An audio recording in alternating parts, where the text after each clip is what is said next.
ওয়াকারুজ্জামান বলেন, আমি তার ব্র্যাকেটে ডক্টর ইউনূসের পাশে থাকবো যাই হোক না কেন। খেয়াল করি আমরা কথাটা, এটাও একটা বোমা, মানে অনেকগুলো বোমা, এটাও বোমা।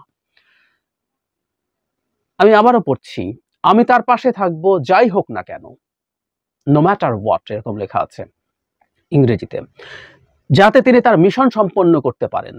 তিনি 17 কোটি মানুষের দেশে একটি অবাধ ও সুষ্ঠু নির্বাচন অনুষ্ঠানের পথ প্রশস্ত করতে বিচার বিভাগ, পুলিশ, আর্থিক প্রতিষ্ঠানগুলোতে প্রয়োজনীয় সংস্কার করার প্রতিশ্রুতি দিয়েছেন।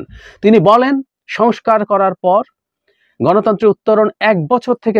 প্রদূষক সেনাপ্রধান ওয়াকারুজ্জামান হঠাৎ করেই নির্বাচন ইস্যুতে কথা বলতে গিয়ে একটি সুসংবাদ এবং কয়েকটি বোমা ফাটিয়েছেন। প্রদূষক চলুন এই বিষয় নিয়ে জাহিদ ভাই গুরুত্বপূর্ণ আলোচনা করেছেন, তারপরে থাকছে বিস্তারিত। জনাব ওয়াকারুজ্জামান একটা ইন্টারভিউ দিয়েছেন রয়টার্সকে।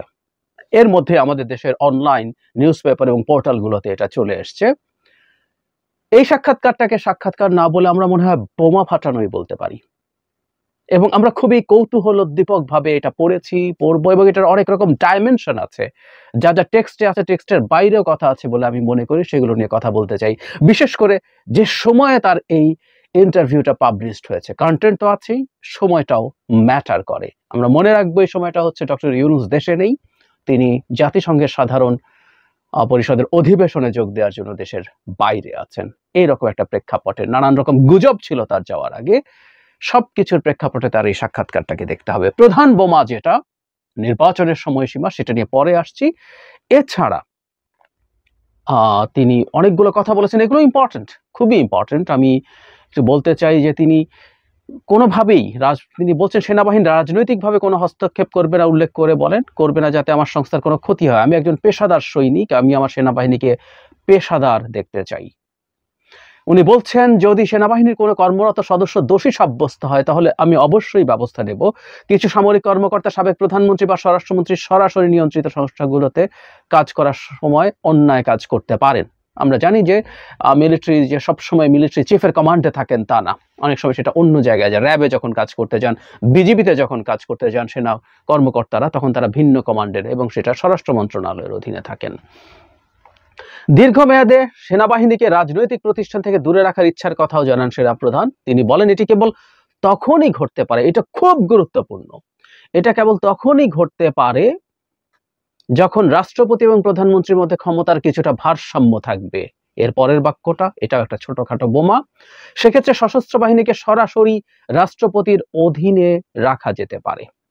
বাংলাদেশের সশস্ত্র বাহিনী বর্তমানে প্রতিরক্ষা মন্ত্রণালয়ের অধীনস্থ, সাধারণত প্রধানমন্ত্রী নিজেই এই মন্ত্রণালয়ের দায়িত্ব সামলান। অন্তর্বর্তী সরকার সাংবিধানিক সংস্কারের মাধ্যমে এদিকটা নজর দিতে পারে বলেও উল্লেখ করেন জেনারেল ওয়াকারুজ্জামান। তিনি বলেন, সামগ্রিকভাবে সামরিক বাহিনীকে কখনোই রাজনৈতিক উদ্দেশ্যে ব্যবহার করা উচিত নয়, কোনো অবস্থাতে একজন সৈনিকের রাজনীতিতে যুক্ত হওয়া উচিত নয়। এটা নিয়ে একটু কথা বলা দরকার।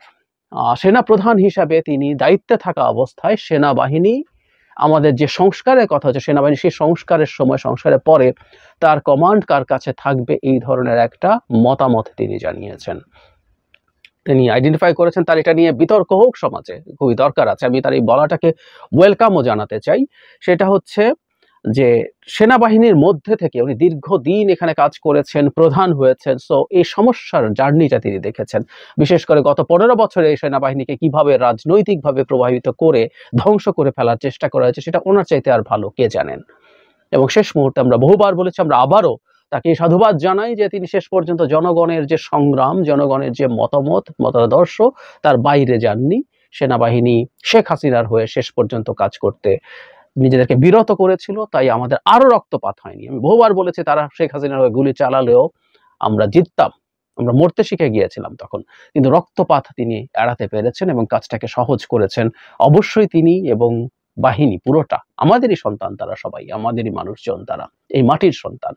সো আমরা প্রত্যেকে তাদের কাছে কৃতজ্ঞ আছি। কিন্তু তিনি যে সাজেশনটা দিয়েছেন, আমার মনে হয় এটা নিয়ে সমাজে সিরিয়াস আলাপ আলোচনা শুরু হওয়া দরকার।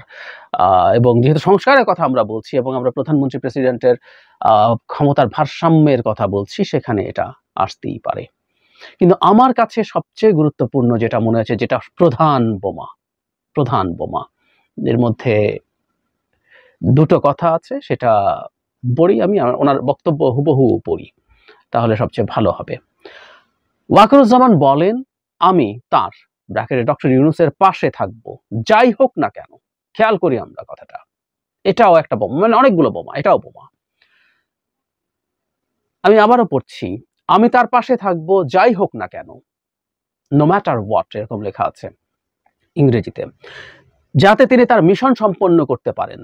তিনি 17 কোটি মানুষের দেশে একটি অবাধ ও সুষ্ঠু নির্বাচন অনুষ্ঠানের পথ প্রশস্ত করতে বিচার বিভাগ, পুলিশ, আর্থিক প্রতিষ্ঠানগুলোতে প্রয়োজনীয় সংস্কার করার প্রতিশ্রুতি দিয়েছেন। তিনি বলেন, সংস্কার করার পর গণতন্ত্রের উত্তরণ 1 বছর থেকে 1.5 বছরের মধ্যে করা উচিত, তবে এই সময়ে ধৈর্যের প্রয়োজনীয়তার উপরও জোর দিয়েছেন তিনি। আপনি যদি আমাকে জিজ্ঞেস করেন, আমি তাহলে বলবো এই সময়সীমার মধ্যেই আমাদের গণতান্ত্রিক প্রক্রিয়ায় প্রবেশ করা উচিত। আমি এই জায়গাটা আবার পড়ি, এটাই হলো মূল কথা, মূল জায়গা। দুটো খুব গুরুত্বপূর্ণ ব্যাপার আছে। আমি তার পাশে থাকবো যাই হোক না কেন, তিনি যাতে তার মিশন সম্পন্ন করতে পারেন। তিনি 17 কোটি মানুষের দেশে একটি অবাধ ও সুষ্ঠু নির্বাচন অনুষ্ঠানের পথ প্রশস্ত করতে বিচার বিভাগ, পুলিশ এবং আর্থিক প্রতিষ্ঠানগুলোতে প্রয়োজনীয় সংস্কার করার প্রতিশ্রুতি দিয়েছেন। তিনি বলেন, সংস্কারের পর গণতন্ত্রের উত্তরণ 1 বছর থেকে 1.5 বছরের মধ্যে করা উচিত, তবে এই সময়ে ধৈর্যের প্রয়োজনীয়তার উপরে জোর দিয়েছেন তিনি বলেন, আপনি যদি আমাকে জিজ্ঞেস করেন তাহলে আমি বলবো এই সময়সীমার মধ্যে আমাদের গণতান্ত্রিক প্রক্রিয়া প্রবেশ করা উচিত। খুবই ইন্টারেস্টিং কিছু কথা উনি বলছেন, ডক্টর ইউনূসের পাশে থাকুক যাই হোক না কেন। যাই হোক না কেন আলাপ আসছে কেন?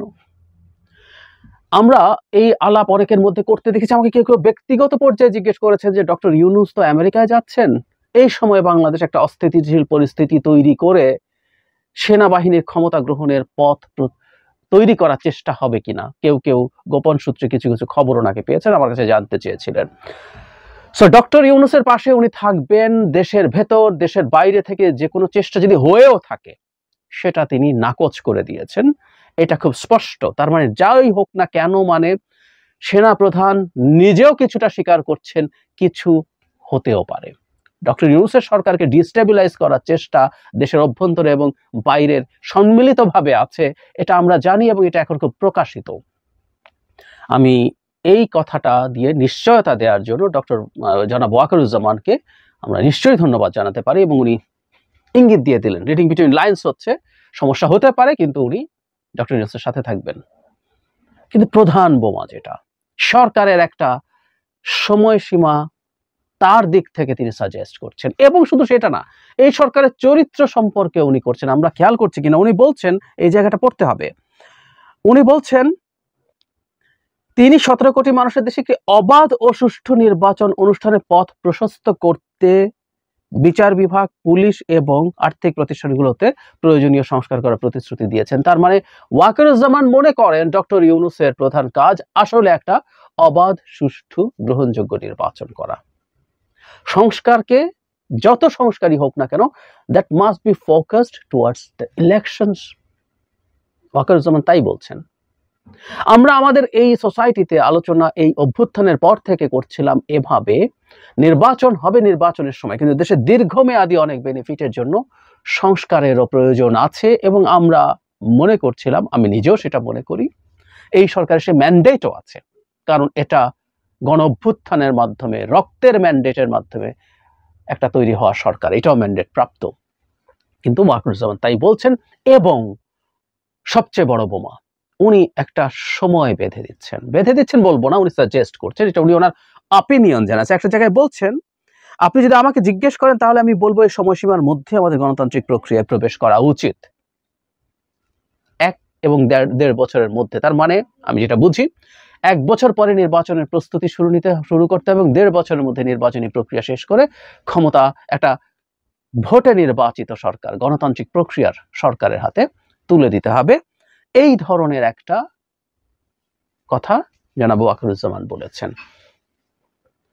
এই সরকার কতদিন থাকবে, কতদিন থাকা উচিত, এটা নিয়ে নানা রকম আলাপ ছিল, এবং সরকারের দিক থেকে এটা খুবই ধোঁয়াশায় ছিল, মানে খুব স্পষ্ট ছিল না।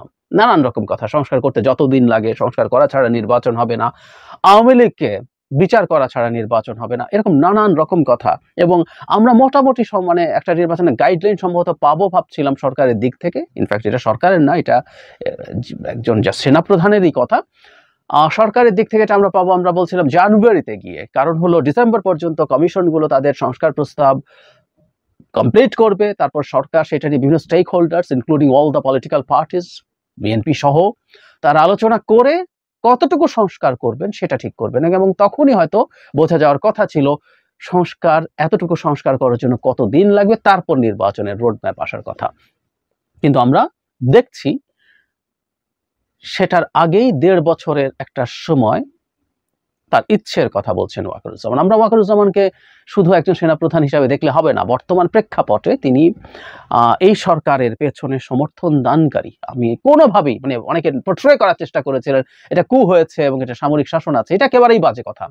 আমি এটা নিয়ে আলাদা ভিডিও করেছি, এটা একেবারের সাথে একেবারেই কোনো মিল নেই। কিন্তু এই সেনাবাহিনীর সমর্থন লাগছে, এমনকি সেনাবাহিনীকে দেশের এই বিধ্বস্ত অবস্থায় ম্যাজিস্ট্রেসি পাওয়ার, এক্সিকিউটিভ ম্যাজিস্ট্রেটের পাওয়ার নিয়ে আইন শৃঙ্খলা রক্ষা কাজে নামতে হয়েছে। সুতরাং পরিস্থিতিটা তো আমরা বুঝতে পারছি। সুতরাং এই সরকারের পেছনে সেনাবাহিনীর যথেষ্ট কাজ করতে হচ্ছে, সমর্থন করতে হচ্ছে। সেই প্রেক্ষাপটে একজন সেনাপ্রধানের বক্তব্য, সেনাপ্রধান যা বলছেন সেটাকে খুব গুরুত্ব দিয়ে দেখতে হবে। ইনফর্মালি তিনি যথেষ্ট গুরুত্বপূর্ণ ব্যক্তি এই মুহূর্তে, তো তিনি মনে করছেন ওটা। এখন প্রশ্ন আমাদের আসতেই পারে, তিনি কি সরকারের সাথে কথা বলেছেন? উনি ইন্টারভিউর একটা জায়গায় বলছেন যে ডক্টর ইউনূসের সাথে তার চমৎকার সম্পর্ক আছে এবং প্রতি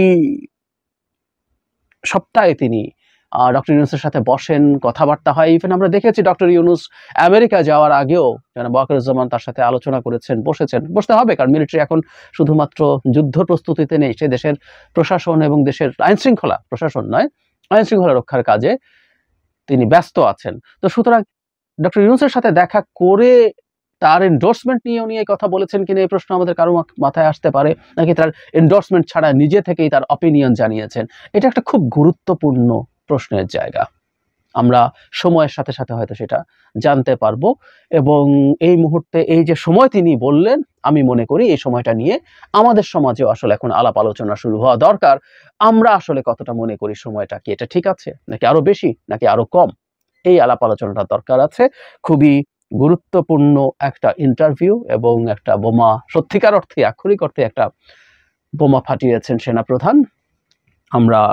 আমাদের সমাজে এটা দরকার আছে। তিনি যেহেতু প্রকাশ্যে এই সাক্ষাৎকার দিয়ে কথা বলেছেন, উনিও চেয়েছেন এটা নিয়ে প্রচুর আলোচনা, ডিবেট শুরু হোক। আসুন আমরা সবাই সেটা শুরু করি। রয়টার্সের যে সাক্ষাৎকারটা ছিল সেটা নিয়ে বাংলাদেশে বিভিন্ন পত্রিকা বিভিন্নভাবে রিপোর্টটা করেছে। ফলে তিনি সরকারের মেয়াদ কতদিন হবে, কতদিনের মতো নির্বাচন হওয়া উচিত, সেটা নিয়ে একটা কনফিউশন তৈরি হয়েছে। কনফিউশনের কিছুটা সূত্র আসলে রয়টার্সও, এটা বলা যেতে পারে। রয়টার্সের এই জায়গাটা আমরা যদি খেয়াল করি, উনি রিফর্মের জন্য বলছেন, তারপরে বলছেন following the reforms, Zaman, who took over as the army chief only weeks before Hasina's ouster, said a transition to democracy should be made between a year and a half, but underlined the need for patience. Following the reforms, মানে এতে মনে হতে পারে যে reform করার পরে 1 থেকে 1.5 বছর, তার মানে রিফর্মের জন্য কোনো টাইম ফ্রেম বলা হয়নি, ইট কুড বি এনিথিং। তারপর আরো 1-1.5 বছরের মধ্যে, মানে সরকার রিফর্ম হয়েছে যদি বলে মনে করে তাহলে তারা সেটা করবেন, এই ধরনের একটা আলাপ আছে। কিন্তু রয়টার্সের এই রিপোর্টটা শুরু হয়েছে এভাবে, বাংলাদেশের army chief vowed to back the country's interim government come what may. দর্শক, আপনারা শুনছিলেন জাহিদের বক্তব্যগুলো এবং বুঝতে পেরেছেন সেনাপ্রধান কি চাচ্ছে। তবে আমরা এখানে যেটি বলবো, সেনাপ্রধান যেহেতু এখানে বলছে যে নির্বাচনটি হবে 18 মাসের মধ্যে, অর্থাৎ 1 বছর 6 মাসের মধ্যে কিন্তু নির্বাচনটি হবে, এটি কিন্তু সেনাপ্রধান নির্ধারিত করেছেন। তো এখানে সেনাপ্রধানের যে কথাটি সুসংবাদ, সেটি ডক্টর ইউনূসের সাথে সে থাকবে। তবে এই 1.5 বছরের মধ্যে সেনাপ্রধান কি করতে চায় এবং কোন জিনিসগুলো সংস্কার করতে চায় সেটি হলো দেখার বিষয়। যদি সেনাপ্রধানকে এই 1.5 বছরের মধ্যে কেউ আওয়ামী লীগের পক্ষ থেকে যদি কেউ তাকে হাতিয়ে নিতে পারে, অর্থাৎ তাকে টাকা পয়সা এবং বিভিন্ন ক্ষমতার লোক দেখিয়ে তাকে ভুলিয়ে বানিয়ে যদি আওয়ামী লীগের পক্ষপাতী বানাতে পারে, তাহলে কিন্তু জনগণের জন্য বড় ধরনের একটি সমস্যা তৈরি হবে। তার একটি বিষয় আমি আপনাদের সামনে ব্যাখ্যা করব, সেটি হলো শেখ হাসিনা সরকারকে বাংলাদেশের মানুষ কিন্তু দেশ থেকে তাড়িয়েছে, সে কিন্তু নিজে ইচ্ছায় যায়নি। যে দেশের জনগণ প্রধানমন্ত্রীকে পালিয়ে যেতে বাধ্য করেছেন, সেই দেশে আবার যদি সেই প্রধানমন্ত্রী ক্ষমতায় আসে তাহলে জনগণের অবস্থা কি হবে প্রিয় দর্শক, সেটি আপনারা বিবেচনা করবেন। এবং আরেকটি বিষয়, শেখ হাসিনা কিন্তু বাংলাদেশে যে রাজনীতি করেছেন তার মূল একটি কারণ, সে কিন্তু রাজনীতিতে আসতো না এবং তার যে স্বামী রয়েছেন তিনিও কিন্তু তাকে আসতে বারণ করেছিলেন। তবে কেন আসলেন, সেখানেই কিন্তু আমার প্রশ্নটি, আর উত্তরটি আমি দিচ্ছি। তিনি আসার কারণ হলো তিনি চেয়েছিলেন তার বাবার হত্যার, তার ভাইয়ের হত্যার, তার পরিবারের হত্যার, তার ছোট ভাইয়ের হত্যার প্রতিশোধ নেওয়ার জন্য তিনি রাজনীতিতে এসেছেন এবং এই দেশের মানুষ যারা তার বাবাকে হত্যা করেছে তাদের প্রতিশোধ নেবেন নিজের হাতে। এই যে একটা চেতনা, সেই চেতনায় কিন্তু তিনি রাজনীতিতে এসেছেন এবং আওয়ামী লীগের দলের সভায় এবং আওয়ামী লীগের দলের ভার নিয়েছেন। তার উদ্দেশ্য কিন্তু যত উদ্দেশ্যই থাক, সেই উদ্দেশ্য কিন্তু তার অন্তরে পতন ছিল। তবে শেখ হাসিনাকে এখানে আমি তেমন বেশি একটা কিছু বলবো না, না বলার কারণও রয়েছে। যার বাবা, ভাই, বোন, আত্মীয় স্বজন সপরিবারে সবাইকে হত্যা করেছেন, একমাত্র তিনি রয়েছেন আর তার বোন, তার অবস্থাটা আসলে কি ছিল? আমরা যদি আমার পরিবারকে কেউ এমন করে তাহলে আমার অবস্থা কোথায় যাবে একবার ভেবে দেখেছেন? তো শেখ হাসিনা এই দেশের মানুষের জন্য তার বিন্দু পরিমাণ মায়া নেই, দয়া নেই। আমরা শুনেছিলাম খালেদা জিয়া বলেছিল যে শেখ হাসিনা আসলে প্রতিশোধ নেওয়ার রাজনীতি করে। কথাটি বাস্তব, কথাটি সত্য। তিনি এতদিন কিন্তু প্রতিশোধ নিয়েছে বাঙালির কাছ থেকে। এখন যদি কোনো ভাগ্যে কমে কোনো এক সময় আবারও আওয়ামী লীগ ক্ষমতা আসে, শেখ হাসিনা ক্ষমতা আসে, তাহলে এই জনগণের কাছ থেকে কিন্তু সুদে আসলে অর্থাৎ এমন প্রতিশোধ নিবে যেটি জনগণ সহ্য করতে পারবে না। অতএব সাবধান হন।